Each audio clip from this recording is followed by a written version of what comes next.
We will wait for 1 or 2 minutes, then we will start straight away.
Okay, shall we start, sir?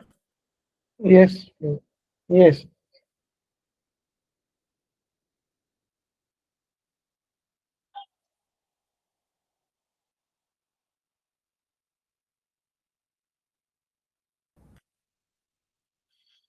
Okay. Good afternoon, everyone. A warm welcome to all principals, IQAC members, HODs, and faculty colleagues for joining us today. On behalf of Uliana Education, I'm delighted to welcome you to today's workshop, Understanding the Landscape of Course Types in Higher Education, under Curriculum Foundations and Alignment of our workshop series on Curriculum Design and Implementation. Today's session focuses on building clarity around curriculum structure, understanding various course types, their academic intent, and their role in designing a coherent, future-ready curriculum. We are privileged to have with us Dr. Ashok Kumar Goyal, Director of Uliana Education and Association of Indian Principals.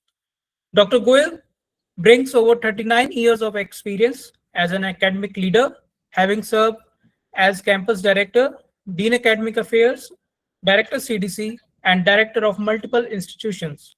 He is widely respected for his expertise in curriculum design, outcome-based education, academic governance, and institution quality enhancement, is known for his clarity, practical approach, and implementation-oriented guidance to institutions across the country.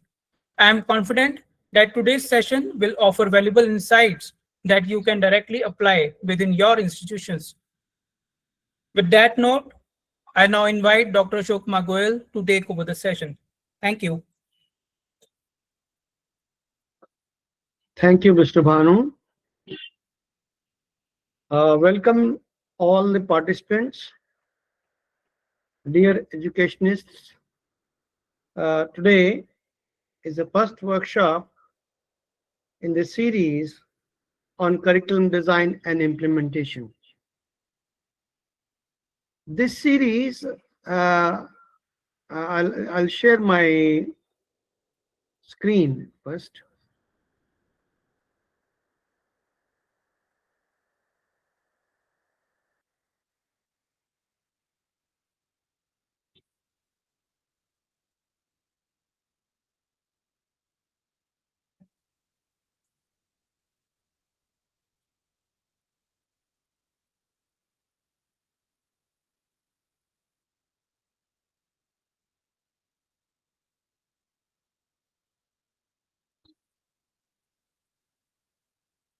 Is my screen visible? Yes.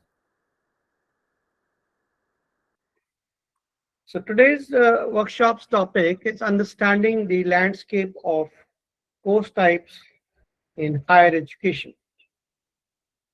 Basically, it's part of a workshop series named Curriculum Design and Implementation, which has been divided into 4 groups.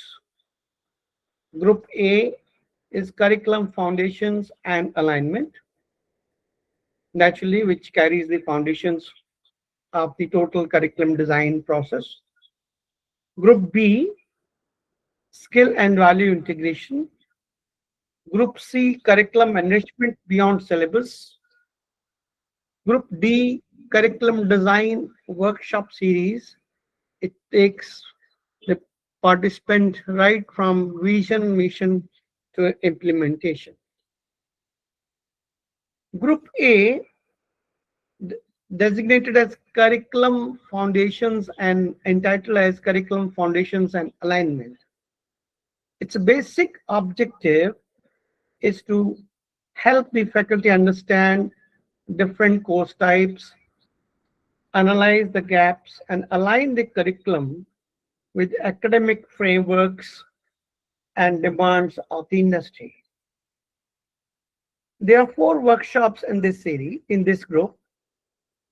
First one is understanding landscape of course types in higher education, which we are going to deliver today. Second one on curriculum gap analysis, and third on designing outcome-based curriculum for industry with industry alignment. Fourth talks about mapping curriculum to sustainable development goals and national missions.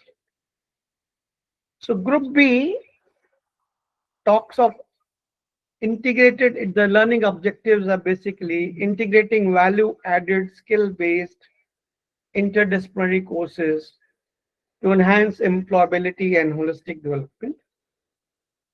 Group C, which is basically designing Group C, which is basically enriching the curriculum beyond the syllabus. It takes up, it incorporates broader learning experiences and enriches the curriculum beyond what is there in the syllabus.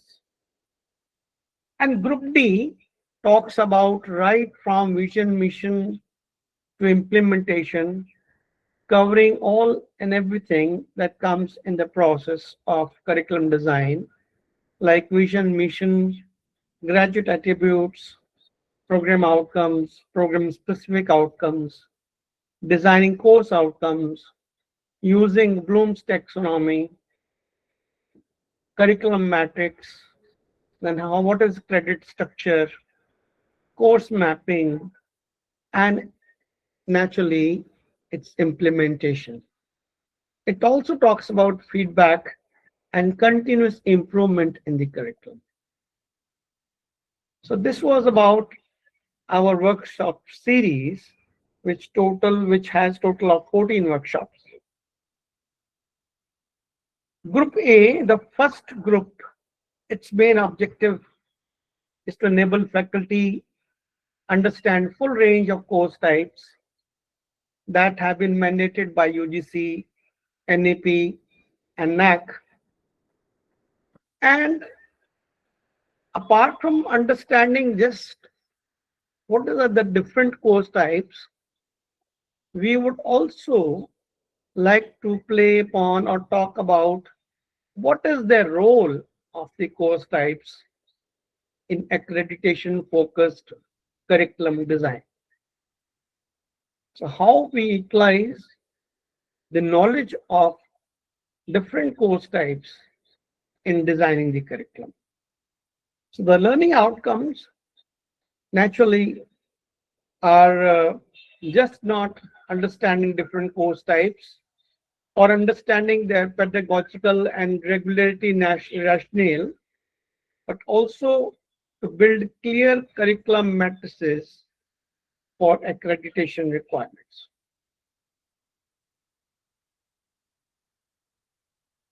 Different categories of course types that we shall be discussing today: the 12 number, core courses, elective courses, ability enhancement courses, skill enhancement courses, value-added courses, non-credit courses, vocational courses, internships, apprenticeships, field projects, research capstone projects, dissertations, multidisciplinary, interdisciplinary courses, MOOCs, SWAYAM online courses, and then last but not the least, audit courses.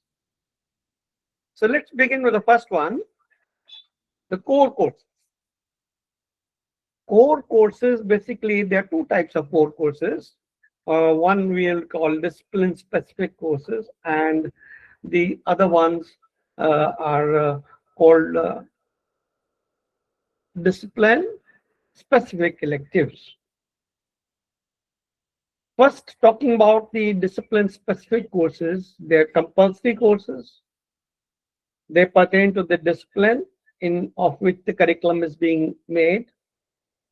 So they're discipline-focused, and they form what is called essential knowledge base of the program.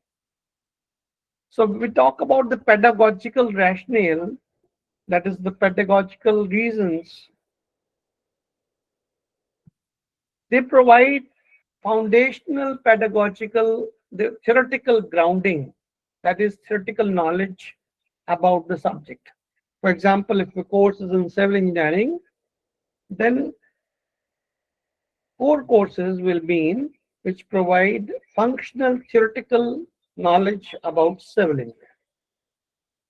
So they ensure that students acquire the essential competencies required in that discipline, and they develop what is called conceptual clarity and understanding of the subject in the discipline for which the curriculum is being implemented or designed.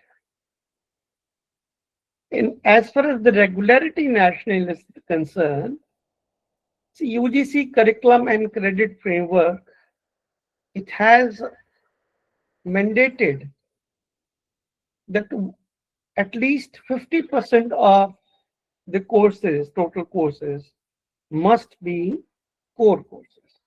So a student, that means, must secure at least 50% of total credits from their major discipline. to be awarded a single major UG degree. Now you may say why we talk about major here. The reason is because many universities, they allow 2 degrees as per UGC guidelines, 2 degrees to be conferred, to be allowed to be given to a student simultaneously. One is called a major degree, another is called a minor degree. For example, a student may get a major degree in electronics and communication engineering and a minor degree in computer science and engineering. So for getting a minor degree along with the major one, there are different mandates of the university which have been brought out by UGC. The minimum number of credits that are to be obtained for getting the minor degree. But as far as major degree is concerned, the mandate says 50% of the total credits must come from the major discipline. So this ensures uniformity also across different HEIs in their curriculum. Second is again the elective courses. Elective means where the student has a choice between different subjects. So it provides academic flexibility and choice, which is very much essential in our new NEP's student-centric framework, where we want the students' interests to be nurtured. So pedagogical rationale, it says that advanced or specialized subjects, it actually, when we talk about discipline-specific electives, so electives basically pertain to advanced specialized subjects within the major discipline. So they promote academic autonomy and personalized learning pathways. That means giving different paths, different branches to the students for which he can go through. For example, a student may want to excel in, let us say, only communication, or let's say digital communication. Another student may not want to go in that area. He may want to pursue what is called semiconductor electronics. All right, or you can say, or third maybe in the computer discipline, that is computer networks, networking, or something like that. So there are different specialized pathways in which the student has the flexibility to tread. As far as the regulatory rationale is concerned, we have talked about it, that NEP gives emphasis on flexibility and specializations. And UGC requires these DSEs to enable students to pursue higher, advanced or niche areas. And NAC also assesses how these reflect academic depth and emerging trends. That means what opportunities or flexibilities we introduce in the curriculum must pertain to what are the trends which are emerging in the market at that particular time when the curriculum is being implemented. Next, we'll talk about is open electives. See, open electives are offered, again, elective means again their choices. Student has a choice to what you call join a particular course, and they offered across departments. That means if I'm a student of electronics engineering, then I have the opportunity to take up the course open elective from all of the departments. That means I can take up an elective from civil engineering, I can take up an elective offered from computer engineering, I can take up even some universities, they allow across the programs. Like for example, I can take up an elective from management, I can take up an elective from pharmacy, or any other discipline. So this allows the student to take up subjects across departments. So these are open to students from any discipline. So it promotes interdisciplinary learning. UGC requires institutions to offer open electives along cross-disciplinary enrollment. So it fosters breadth of knowledge beyond major field. I can go for any other field. A student can opt for a field of his choice. Explore interests and career pathways which are not pertaining to your own discipline, and strengthen flexibility and academic mobility.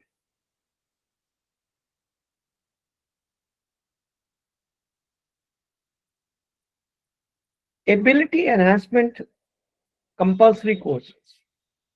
Now, the name of the courses, again, it signifies, it tells straight away that it enhances the ability of the student. So these courses are designed to impart essential skills required for personal and professional growth.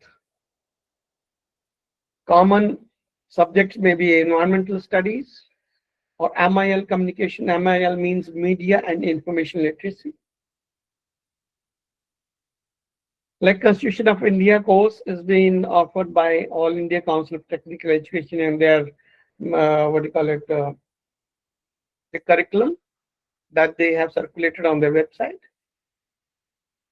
So pedagogical rationale says it promotes environmental and societal awareness, enhances the ability of the student, supports the emphasis of NAC and other accreditation agencies on value-based experimental education, strengthens the life skills, which are very much essential for effective learning and communication. NEP prioritizes them as essential graduate attributes. That means these are very much required by any graduate to sustain himself and be beneficial, be useful for the society. Going ahead, next type of courses that we can talk about are skill enhancement courses. Skill enhancement, of course, increase in it. And skill pertains to doing some practical hands-on training. So application-oriented courses, these are application-oriented, which are focused on hands-on training and job readiness, where the student can do the work with his own hands. The skills may be utilizing some instruments or utilizing what we normally do, like data analysis using computer science, soft you can say instruments.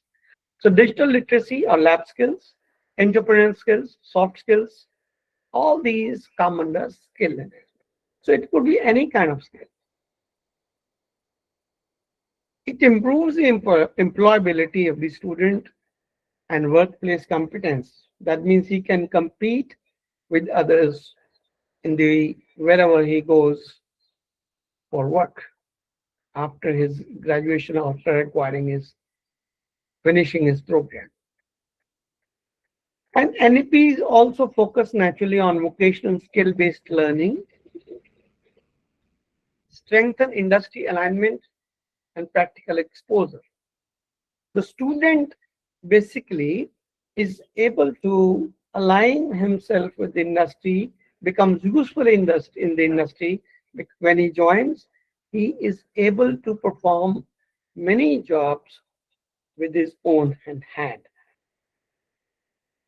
And regularity and rationale is naturally UGC framework is aligned with NSQF It's required by the framework, promotes employability in line with National Skill India initiatives, and evaluates effectiveness. Even NAC evaluates the effectiveness of such skill development components. Apart from this, there was too much of emphasis on what is called value-added courses. These were very much required to actually cover up what we say, supplement the curriculum and offer additional knowledge or competencies to the students. So these value-added courses are institution-designed courses. They're short courses. NAC insists on minimum 30 hours of a course, which could be in any kind of special topics or areas which supplement the curriculum. Courses like cybersecurity, financial literacy, yoga and wellness, leadership, personality development, all these can be a value-added course. So they recommended by NAC to strengthen the quality dimension of curriculum delivery, encouraged for holistic personality and ethical development, and regularities in says they add value to the student's portfolio because student know something beyond what is there in the curriculum and makes them professionally competent, enhances their profile attributes, and naturally they are able to get their jobs or employment faster. Vocational courses. Now, when we talk of vocational courses, again they are skill-based. So we'll say skill courses and vocational courses are same. No. Skill-based courses could be any kind of a skill that we talk about, that we had talked about earlier also. But when we talk of vocational courses, they pertain to vocation, that means some job. For example, I say plumbing is one activity, a plumber is a job. So if I have a plumber's course, it will be called a vocational course. Similarly, if I talk about a pharmacist kind of a job, it is again a vocational course. And such kind of courses, basically our national skills qualification framework has been made, and which national skill qualification framework, it actually is nothing but defines different parameters. And for example, we were talking of plumber's course. So the plumber's course is there is what all components must be included to give a diploma in plumbing or a certificate in plumbing. So the different skills which could be included for a diploma course, different skills are to be included for a certificate course. So that kind of thing is defined in what we call National Skills Qualification Framework. So whenever we design any such course, we must keep in view that all the parameters defined in this framework have been taken care of. So the purpose is to develop industry-relevant competencies, enable credit mobility between academic and vocational pathways, and strengthen the HEI industry connect. MOOC or SWAYAM online courses. So, see, the students, they study the different courses in the classrooms. But when we talk about digital or online learning, so this MOOC courses, massive open online courses, or SWAYAM, which is called Study Webs of Active Learning for Young Aspiring Minds. They are courses which can be done online. And when we talk of online, it is but natural that the teacher or the faculty can be far away. We can take faculty from a very, advanced or good institution. So expand learning opportunities beyond home institution. For example, we have even NPTEL courses where even the SWAYAM or MOOC courses, most of them have been designed by professors from different IITs or IIMs or institutions of that cadre. So the student basically, they have the opportunities to go for beyond home institution and build digital learning capabilities critical for accreditation. When it is online learning, it also allows the student to take up the learning at his own pace. So it is flexible, self-paced, and technology enhanced education. Gives access to courses by national experts from top institutions, which I just mentioned, like IIT or IIMs. Now, UGC has formulated that 40% of credits maximum can be allowed to be earned through SWAYAM regulations. Now, these online courses, whenever the student goes for these courses, they are treated as equivalent to our offline courses and become part of their degrees and mentioned in their transcript. Internships, apprenticeships, field projects. Now, somebody may say that these are not courses, but we shall again call them as courses. The reason is internships are also carrying marks or credits. Field projects that are done by different students, they also carry different credits or marks and form part of the degree or graduation that they're doing. So they're structured, supervised experiential learning activities that a student are doing under internships. UGC mandates internships and UG research to ensure experiential learning.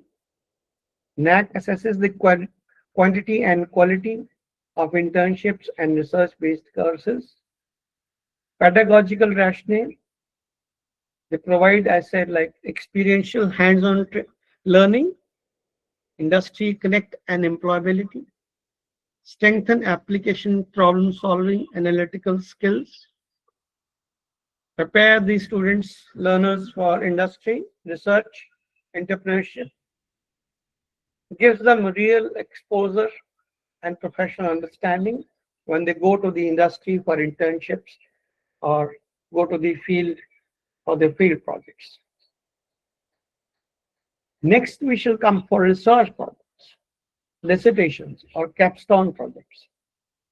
Capstone, basically, capstone means like at the head of the stone, at the end of the stone, or end of a pillar. It is just like when a course is, when a program, like we are, some student is doing a BTech program, at the end of the BTech, when he has almost completed his program, then the independent or guiding research-based academic activity that he performs in the form of a project will be called a capstone project. So that is why you will find that maximum programs, they carry the capstone project. The project is done by the students in their probably last semester of their program. So these basically, when talk about the purpose, they foster inquiry, analysis, critical thinking, prepare them for higher research and innovation, strengthen the documentation for next research and academic flexibility criteria. So whatever they've learned through in the program is implemented in a research-based academic work. Research here doesn't mean doing something which is not done by anybody before, but it means which actually asks the student or gives the opportunities to the student to apply whatever he has learned through in the program, in the previous, in the program that he has been studying. So he puts all that knowledge for, and that is nothing but research-based academic work. Next is multidisciplinary and interdisciplinary courses. Now it's very much in focus by the UGC, NAP, and NAC frameworks. But there is always, I feel, there's a confusion between multidisciplinary and interdisciplinary courses. The words are quite confusing for some people. So multidisciplinary also involves lots of disciplines. Interdisciplinary courses, they also involve a lot of disciplines. But what's the difference? Multidisciplinary, it involves different experts working in parallel, each from their own discipline, and a separate solution with separate solutions. For example, I have a course called mechatronics. In mechatronics course, there will be mechanical faculty from mechanical engineering, taking up topics which pertain to mechanical engineering. And there will be faculty from electronics engineering, which will be taking up topics from electronics discipline. There may also be faculty from computer science engineering, taking up the computer programming part of the, what we say, mechatronics. And this total makes up one product, that is a course in mechatronics discipline. So this is a multidisciplinary approach. It views program problem from multiple disciplinary perspectives with deep integration. So experts work independently, contributing their specialized knowledge, but whatever they deliver remains within their domain. There is a very, let's talk about interdisciplinary approach also first. Interdisciplinary means across the disciplines. The course will involve deep collaboration, synthesis, integration of knowledge from multiple disciplines, analyzing, synthesizing, harmonizing between disciplines, different disciplines into a coordinated, coherent whole. So the professionals, they collaborate dynamically, share information, develop a joint plan, create shared understanding. The example, see, experts jointly create a model to understand poverty by integrating their methods and theories. So the model they create to understand poverty is one, and it's same for all, whether they are from one discipline or the other. That means it has contributions from all of them. Then what is the difference between multidisciplinary and interdisciplinary?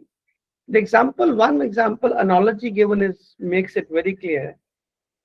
Let's take a salad, a fruit salad. In a fruit salad, what we find is the distinct fruits are together. They're all together. They form part of the salad, but they remain separate.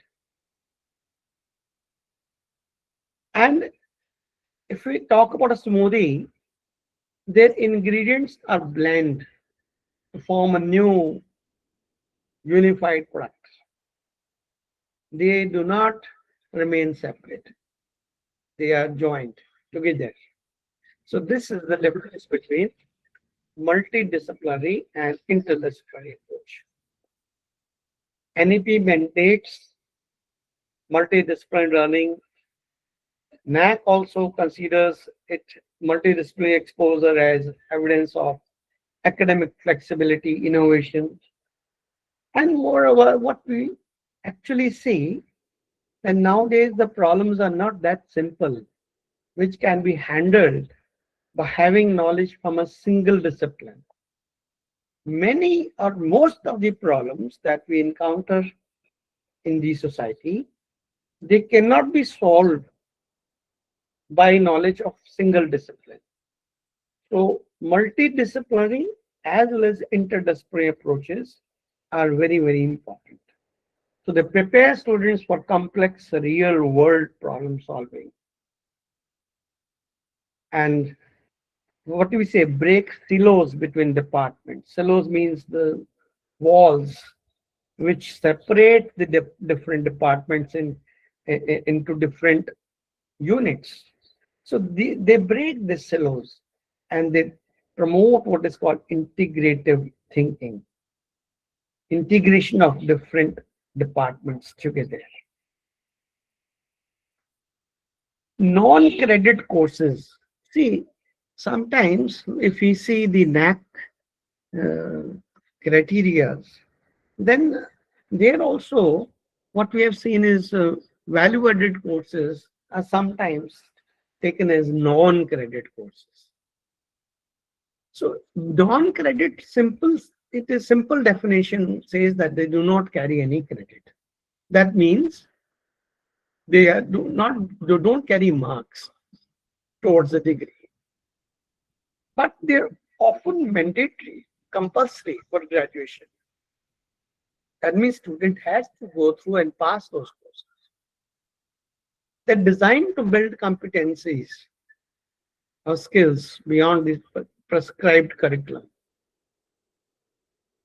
So to fulfill regulatory institutional requirements or to promote holistic, experiential and multidisciplinary learning, we utilize these non-credit courses, because when we design the curriculum, sometimes the curriculum is designed in such where all the program outcomes are not met. So to meet all the program outcomes, some non-credit courses are also introduced, which are often mapped to program outcomes, even if they don't have the credits. But then there's a problem. We'll talk about the problems also, but here one more thing is there. Attendance, say assessment, these are compulsory for non-credit courses. So students have to pass, students have to attend these courses. And they often mention in their transcripts also. But the problem is they are not having any credits. So therefore students don't take interest. Even the faculty,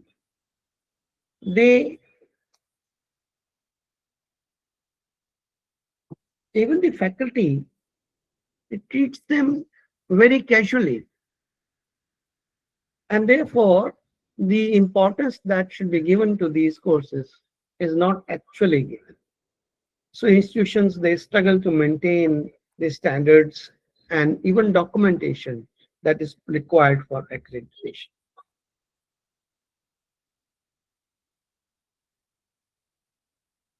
So these problems, in fact, they can be overcome by stressing upon the fact that these non-credit courses, although they may not be carrying credits, but they're very much important from employability point of view and from knowledge point of view required by the students to enhance their profile and um, enhance their profile as well as competence in the market. Audit courses. These courses are also non-credit courses. They do not contain credits. But the difference is, in non-credit courses, we were saying that they are to be attended. It's compulsory. Here, attendance is not required. They're absolutely flexible. That means it is not, they don't contain, of course, the credits, but performance also, you don't have to assess. Students' attendance is not compulsory. They may attend if they like it. They may not do it if they don't. And what is the purpose then? It provides additional learning opportunities. It gives them lifelong learning habits. And again, the same things are there. The student may not attend, but it can be done. It can be overcome by the simple thing that the topics in which these courses, audit courses, are given, they should be interesting to the student. And because of the pure interest of the student, the attendance may be flexible, may be optional, but still they shall attend. And assessment may be minimal or absent, still they will try and excel. So this is basically purely optional, but again can be made useful to the students.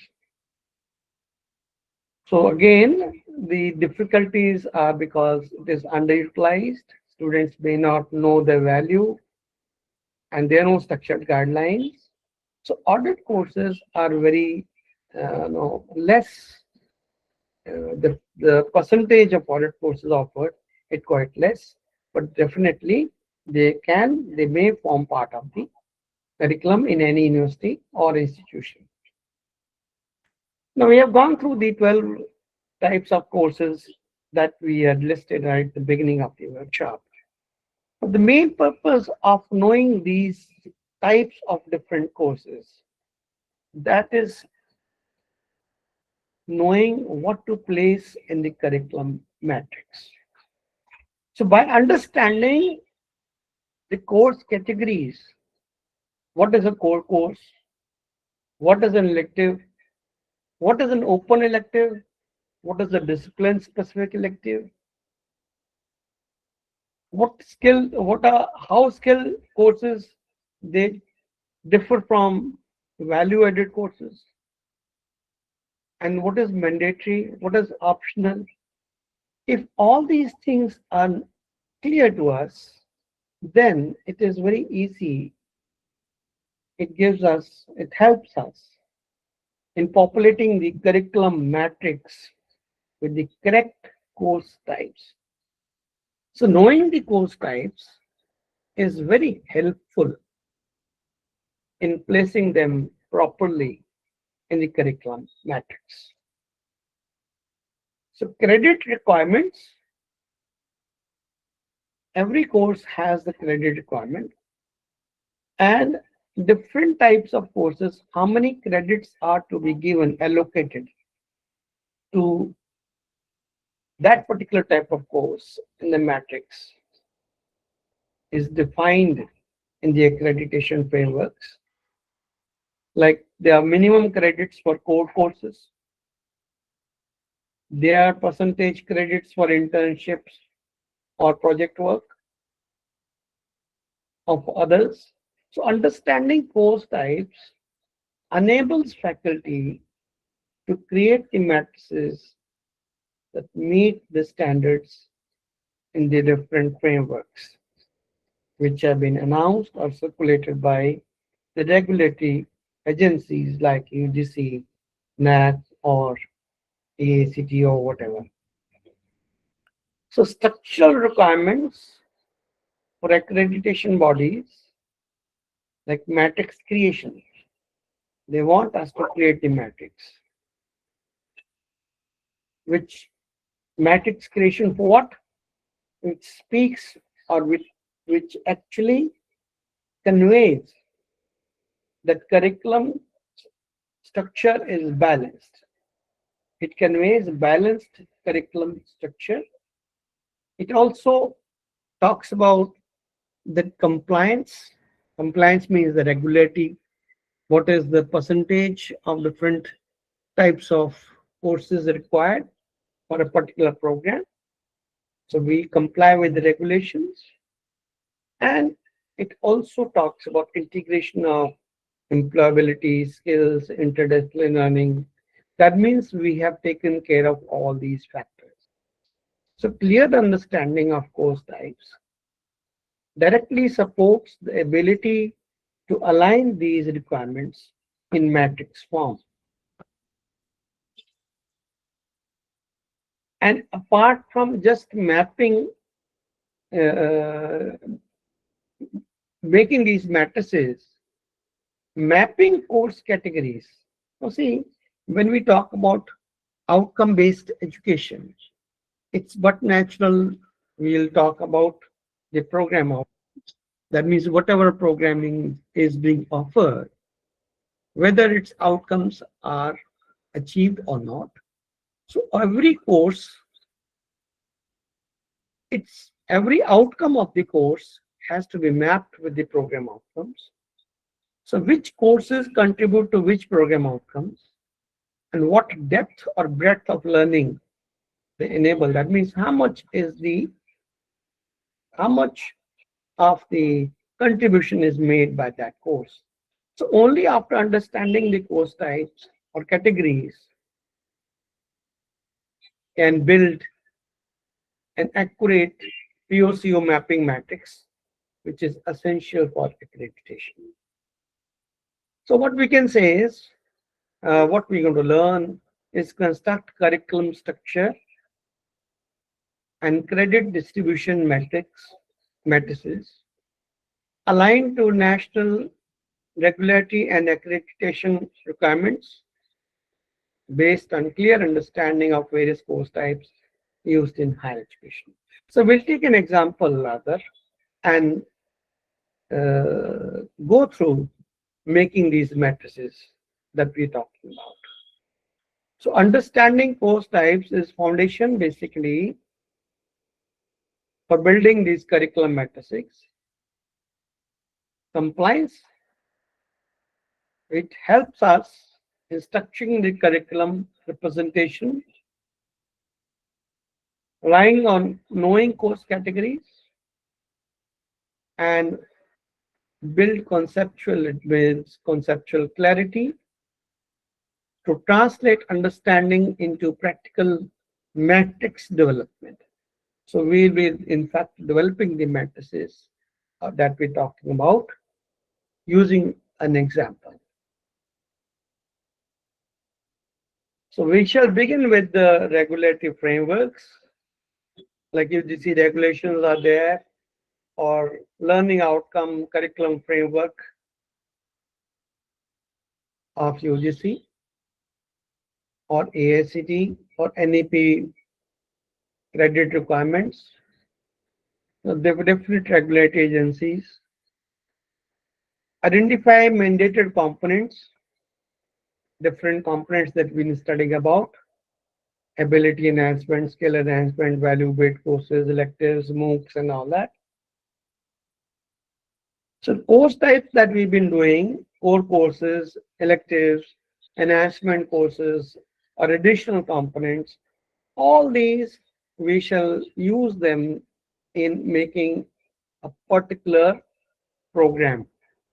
Any program, curriculum for any program that we are going to build, all these components shall form part of the curriculum as per the regulatory commission requirements and as per what we say requirements of what is our requirements of the program. That means program outcomes. Let's take an example of BBA. BBA UG program. It's a 3-year program and is done using 6 semesters.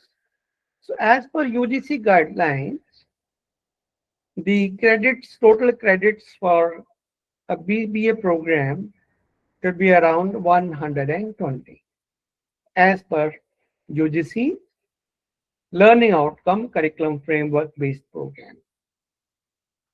Now it says 60 credits, that means 50% of courses must be core courses. It also says 20% we can give to 20% of credits, total credits can be allocated to electives. 10% of the total credit can be given to enhancement programs, whether it is ability enhancement or skill enhancement.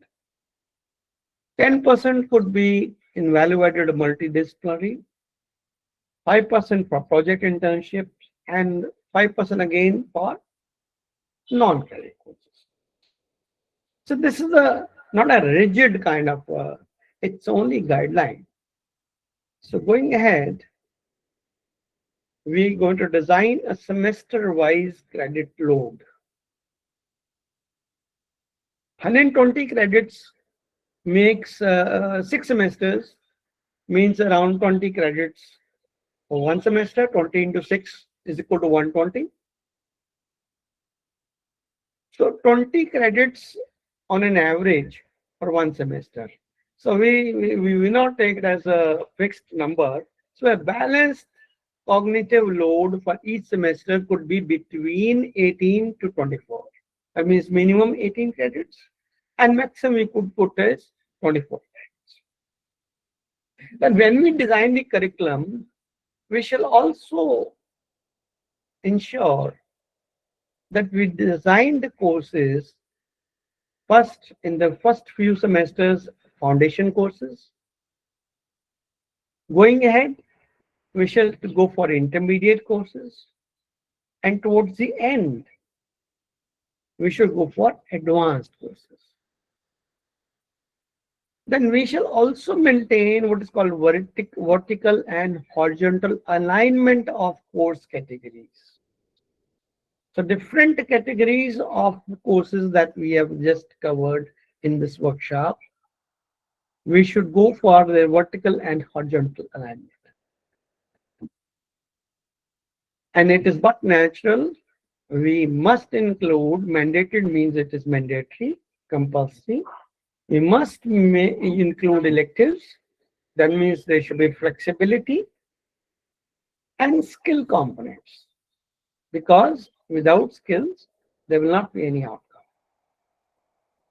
And integration of cross-disciplinary exposure, because what we have seen is that if we pertain ourselves to only one discipline, it's not going to be, we're not going to cover the achieve the outcomes, because most of the problems encountered in society, they cannot be solved by having knowledge of just one discipline. So practical problems require us to have knowledge across our discipline, different disciplines.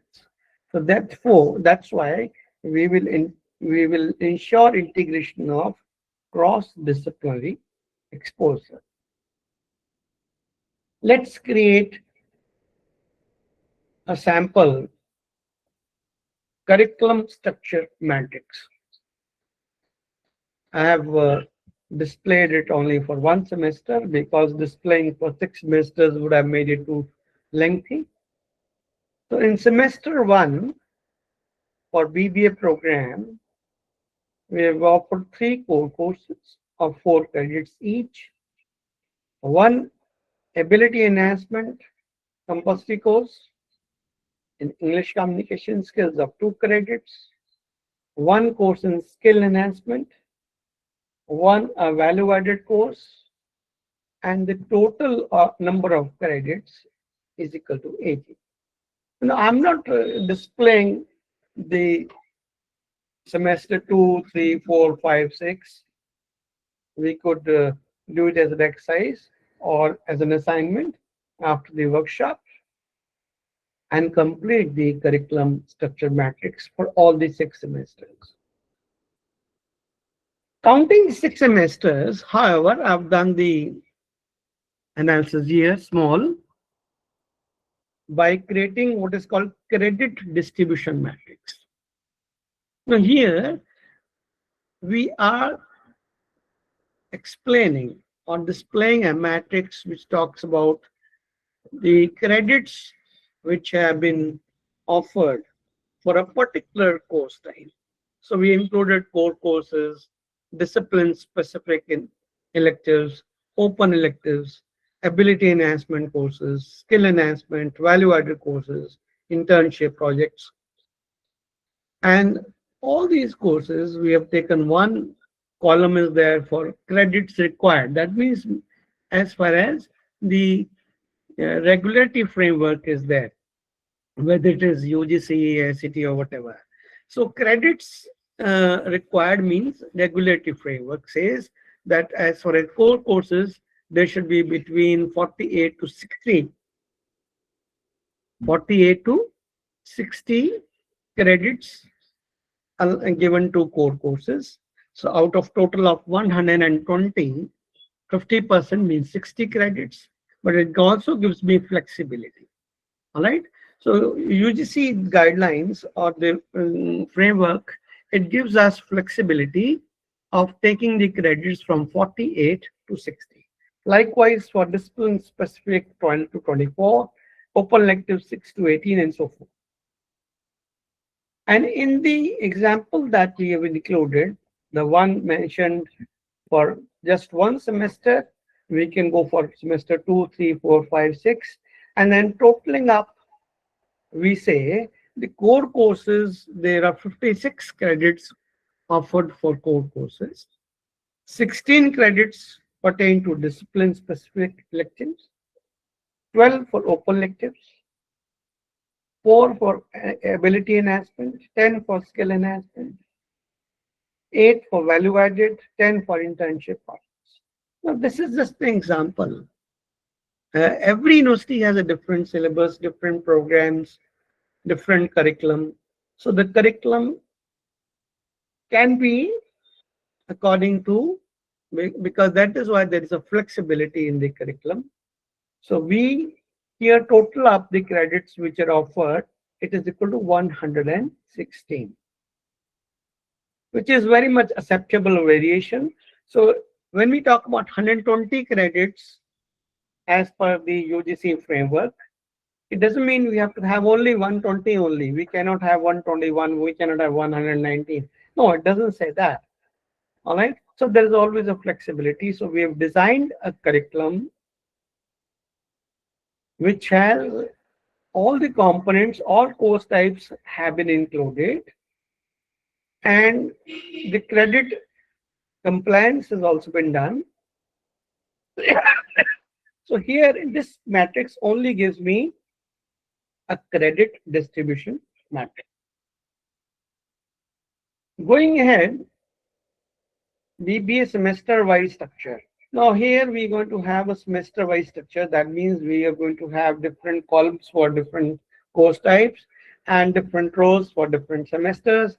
And every semester, how many core courses, how many credits given to core, how many to discipline specific, how many open elective, the ability enhancement, all these I mentioned in the form of a matrix. So this we will call as a semester-wise curriculum summary matrix. Semester-wise curriculum summary matrix. So it shows all the sample entries, that is core, AECCs, SEC, VAT, OE, in project internship and all, and provides the detail of all the semesters. So align now the next topic, next step is aligning the curriculum with UGC, NEP, NAP norms. So we have to ensure that matrices clearly show compliance with credit norms, distribution amongst different categories, employability and multidisciplinary exposure, integration of skill components,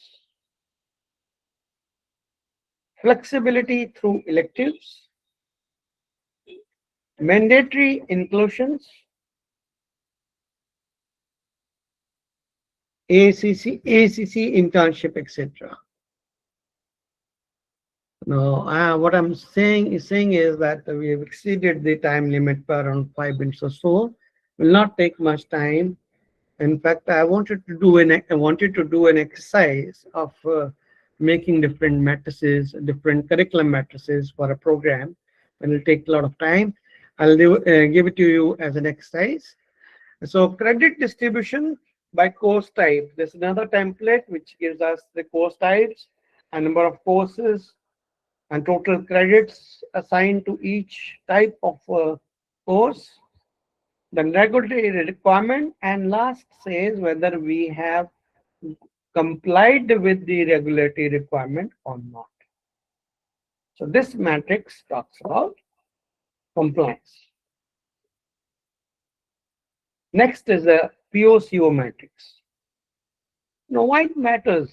It matters because we have to ensure that we are able to achieve the outcomes of the program. So every course has a course outcome. We see how much it matches the program outcome. So all the program outcomes are here given only example. In the example here, we have given only 4 program outcomes. So 3, 2, 1, it actually indicates how much matching, how much achievement of program outcome is there by a particular course. All right. Here also, for simplicity, I've taken only 1 course outcome per course. In fact, every course may have more than 1 course outcome. It may have 4, 5, 6, or even more. Although we insist that there should not be too less and there should not be too many course outcomes, because it may result in what is called confusion in creating the matrices as well as in calculation of outcomes. So accreditation requirements, compliance checks. Before finalizing the curriculum, we must verify credit totals, check alignment with the UGC AST frameworks, ensure multidisciplinary elective options, confirm skill value-added components are there, project internship requirements are there, and we are able to match the PUs. So we are able to achieve what is called the program outcomes. So this is what we need to check.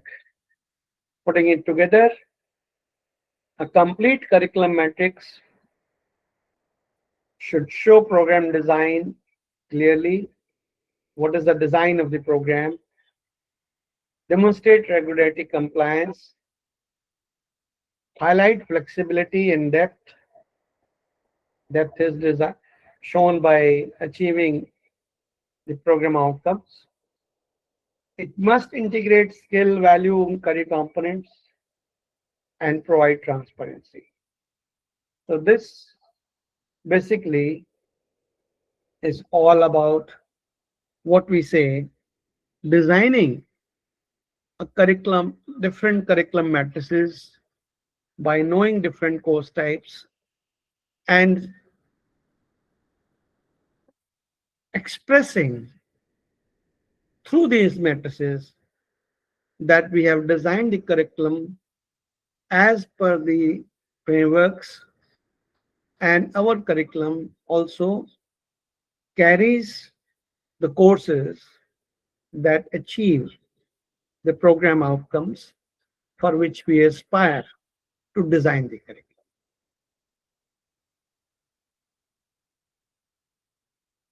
Any questions? Although today's workshop has not been interactive.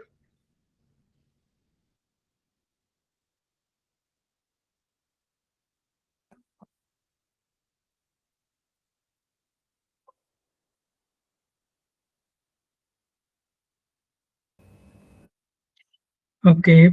Any questions?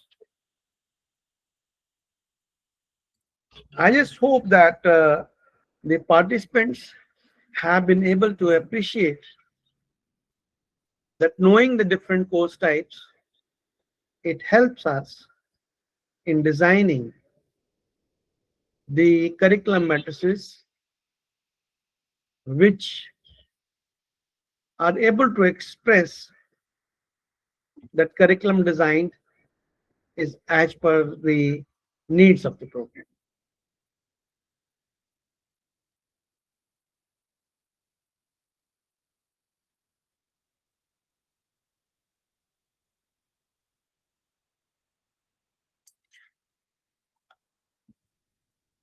Okay.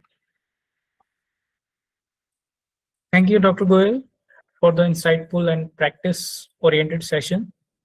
Your guidance has clearly highlighted how strong understanding of course types forms the foundation for effective curriculum planning and academic quality.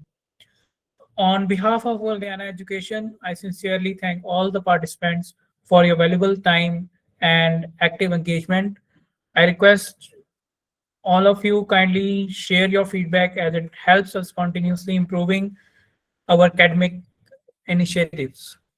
We look forward to your continued participation in the upcoming sessions for this workshop series. Thank you once again. Wishing you all productive day ahead. Thank you.